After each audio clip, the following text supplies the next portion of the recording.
Então, qual era a grande preocupação de Maria? Era como que vai nascer uma criança se eu sou virgem? Ela poderia imaginar, será que eu vou ter relação sexual com esse anjo? Era a preocupação. O que vai acontecer? Ela tinha uma integridade física para cuidar. E ela dedicou isso a Deus. Ela não deixaria de ser virgem antes de casar-se. Era a preocupação dela. Então, o anjo vai lhe dizer, olha, você conceberá do Espírito Santo. A virtude do Altíssimo te cobrirá. Olha lá, a terra era sem forma e vazia. E o Espírito Santo pairava sobre a face do abismo. Olha lá. Olha, o Pai é quem coordena, projeta, que faz o plano de salvação. Jesus é o executor, é o verbo, ele que vem fazer, vem executar esse plano. E o Espírito Santo é aquele que dá o poder para isso ser feito. É o que revela o que o Pai planejou e que o Filho fez. Então o que acontece? Quando o anjo fala, palavra de Deus é semente de Deus. Então a semente vai entrar no útero virgem de Maria. E o Espírito Santo vem, pega aí, gera vida no útero virgem de Maria. Olha só que coisa maravilhosa. Então o anjo diz para ela, o Espírito Santo você conceberá é do Espírito Santo. Não vai ter contato físico, não vai ter sexo. E ela aceita o plano de Deus. E tem uma coisa que ajuda mais Maria ainda a aceitar isso. Porque o anjo diz, olha, e a tua prima Isabel também está grávida. Está no 6º mês de gravidez. Olha aí, já animou Maria. Então tem um milagre aí, é menor do que o meu milagre, mas tem outro milagre. A minha prima está grávida. E tem outra coisa boa, eu vou poder contar para ela o meu segredo. Não posso contar para ninguém, mas para ela eu vou poder contar. Então Maria se submete e ela diz, cumpra-se em mim a tua palavra. Que palavra? A palavra está profetizada, a virgem conceberá e dará à luz um filho. Olha só que coisa maravilhosa. Então ela se submete inteiramente, se entrega totalmente a Deus e fica feliz com isso. No tópico 3, Maria, mulher e mãe. Maria soube comportar-se como verdadeira mãe. Teve de se deslocar de Nazaré a Belém para alistar-se com o esposo num censo decretado pelo governo. Lucas 2, de 1 a 5. Um tremendo contraste. Um rei nascendo numa manjedoura. Com esmero, ela cuidou da infância de Jesus. Aos 8 dias de nascido, levou-o para ser circuncidado. Lucas 2, 21. Depois levou-o para ser apresentado no templo. Lucas 2, 22 e 23, Levíticos 12, 4. Periodicamente o levavam para a festa da Páscoa. Lucas 2, 40 e 41. Então nós vamos ver que Maria não foi apenas, voltando ao tema, uma barriga de aluguel. Maria foi uma mãe dedicada, amorosa, uma mãe que trabalhava muito, se esforçava, cuidava do seu filho. Veja só, nós vamos ver isso durante, então, a vida de Jesus. Sempre sua mãe estava ali presente. Era uma mãe presente. Então, ela cuidou, ela educou. Veja bem, já começou com a dificuldade tremenda. Teve que ir lá para Belém se alistar. Depois tem que fugir para o Egito por causa do Herodes que queria matar as crianças. Imagine, é muito trabalho. Imagine viver lá escondido, pensando que qualquer hora podia chegar um soldado e matar a criança. É muita dificuldade, muito trabalho. Imagine, durante toda a sua vida, ela imaginava, não posso deixar esse menino cair, não posso deixar esse menino se machucar, tenho que educar essa criança direitinho. É muito trabalho, muita preocupação. E nós vamos ver que, muito provavelmente, ela ficou sem marido cedo. Jesus, quando morreu na cruz, José não estava lá. Quando Maria e os irmãos de Jesus foram atrás dele para o prenderem, pensando que ele estava maluco. Está aí na Bíblia isso aí. José não estava lá presente também. Quando os irmãos de Jesus falaram com ele que ele deveria se mostrar, então, José não estava no meio.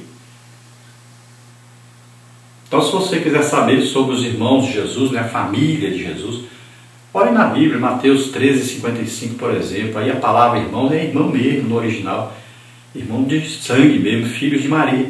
A Bíblia diz que Maria não teve filhos até que Jesus nasceu. Depois ela teve outros filhos. Veja bem, Jesus é o que? O primogênito, é o primeiro filho de uma família. Deus não ia ser um carrasco. Deus não ia ser um monstro de destruir o casamento de Maria, de não deixar ela ter uma família, já que família era a bênção de Deus. A Bíblia diz que filhos são bênçãos do Senhor. Deus não ia deixar de conceder isso à mulher que ele escolheu para dela nascer seu filho Jesus. Filhos são um prêmio. Então, depois que Jesus nasceu, Maria teve as bênçãos que Deus prometeu para toda mulher. Se casar, ter seus filhos e a sua família. Maria teve seus filhos e teve filhas também. Está aí na palavra de Deus. Então Maria teve uma vida completamente diferente das outras mulheres comuns. Porque ela teve que cuidar de Jesus Cristo, o Salvador, além de cuidar da sua própria família. Assim também, cada um de nós temos que saber que nós temos a nossa vida, cuidar da nossa família. Depois de Deus, nós vamos cuidar da nossa família. O mais importante é a nossa família. Antes da igreja vem a família. Nossa família deve ser a nossa igreja primeira. Então, cuide da sua família, eduque seus filhos. Eles precisam aprender o que é a autoridade, aprender com o pai sobre isso. Precisam aprender a moral, aprender aí, ter um caráter bom, vão aprender com a mãe que está aí todo dia, o dia inteiro cuidando. A mãe deve cuidar da sua casa, dos seus filhos, educar os seus filhos. E essa família funcionará corretamente. Então cuide da sua família. Agora saiba que você tem uma função no reino de Deus, um trabalho, uma obra de Deus a fazer. E ela tem que ser feita. Então não se descuide desta obra de Deus. Não coloque também a família acima desta obra que Deus lhe deu para fazer. Você tem que fazer ao mesmo tempo, cuidar da sua família e cuidar daquilo que Deus lhe deu para fazer para ele. E assim é que Maria fez. Cuidou de Jesus, também cuidou da sua família. Parte 3 agora, o seu papel no plano da salvação. Tópico 1, Maria deu à luz a semente da mulher. Tópico 2, Maria não é redentora. Tópico 3, Maria não é mediadora. Tópico 1, Maria deu à luz a semente da mulher. Após a tragédia do pecado, por amor e misericórdia, Deus declarou na repreensão a Satanás: e porei inimizade entre ti e a mulher, e entre a tua semente e a sua semente. Esta te ferirá a cabeça, e tu lhe ferirás o calcanhar. Gênesis 3,15. Essa declaração divina é considerada o proto-evangelho de Deus. Diz Paulo: mas vindo a plenitude dos tempos, Deus enviou o seu Filho, nascido de mulher, nascido sob a lei, para remir os que estavam debaixo da lei, a fim de recebermos a adoção de filhos. Gálatas 4 e 5. Então veja que, quando Jesus nasce, se cumpre então o que está escrito em Gênesis 3,15. Que da mulher vai nascer um que vai esmagar a cabeça da serpente. Ou seja, de Maria vai nascer Jesus, que vai vencer Satanás na cruz. Como é que ele venceu? Levou sobre ele nossos pecados, enfermidades, doenças, maldições. Olha, Gálatas 3:13. Cristo nos resgatou da maldição da lei, fazendo-se maldição em nosso lugar, porque está escrito: maldito todo aquele que morrer no madeiro. Para quê? Para que a bênção de Abraão chegasse até nós e para que pela fé recebêssemos o Espírito Santo. Olha, que coisa maravilhosa. Então, quando Jesus morre por nós na cruz, depois ele ressuscita, quando nós então ouvimos esta mensagem, aceitamos isso, os nossos pecados são perdoados, enfermidades, doenças, maldições, tudo é levado, e nós recebemos o quê? O Espírito Santo, e nós nos tornamos o quê? Filhos de Deus. Essa é a vitória alcançada por Cristo, de nos tornar filhos de Deus, perdoados de todos os pecados. Glória a Deus, aleluia. Então é dito que Satanás ferirá o calcanhar desta criança, mas essa criança pisará a cabeça de Satanás. O que é essa ferida no calcanhar? Nós podemos entender o quê? Jesus morrendo na cruz.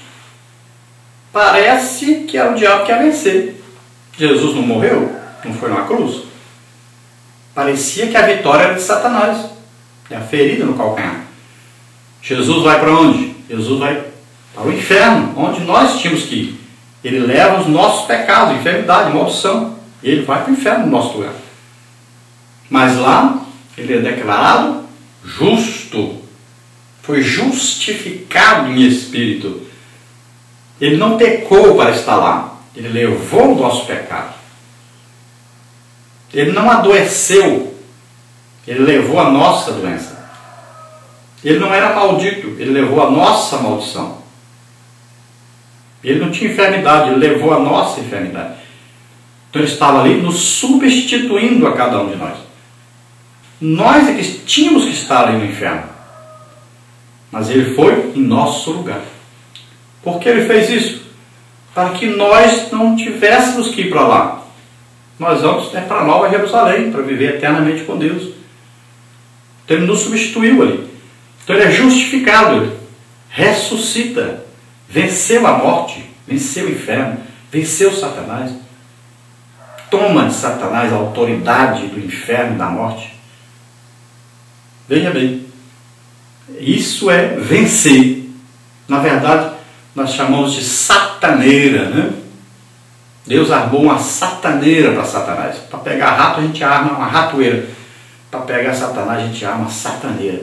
Então Deus armou uma sataneira. Satanás pensou que estava vencendo, pensou que estava ganhando, mas ele estava perdendo. Ele estava cumprindo o plano de Deus, quando ele instigou as multidões a acusarem Jesus, a condenarem Jesus, os sacerdotes, os romanos. Quando mataram Jesus, Satanás ficou alegre, satisfeito, venceu o Filho de Deus. Na verdade, era uma sataneira e ele caiu direitinho. Com o sacrifício de Jesus na cruz, é que ele nos comprou para Deus, nos remiu. Com seu sangue precioso nos comprou. Cada um de nós custou bem caro, custou o sangue de Jesus derramado na cruz do Calvário. Glória a Deus, aleluia. E agora nós somos filhos de Deus. No tópico 2, Maria não é redentora. Nos ensinos do Novo Testamento não existe nenhuma base para considerar Maria como redentora ou mediadora entre Jesus e os homens. Este posicionamento é perigoso, pois a Bíblia diz que não devemos ir além do que está escrito. 1 Coríntios 4,6. O ensino de que Maria é redentora e mediadora provém do dogma estabelecido no concílio de Éfeso, realizado em 431 d.C. Naquele concílio, chegaram à conclusão de que Maria era mãe de Deus, pois Jesus era Deus. Tal conclusão fere a revelação bíblica por várias razões. Deus é eterno, o Criador. Uma criatura não pode ser sua mãe. Isso é pecado da mariolatria, o que não condiz com o caráter humilde, submisso e santo da mãe de Jesus. Lucas 1,38. Na verdade, Maria era a mãe do Filho de Deus encarnado, verdadeiro Deus e verdadeiro homem.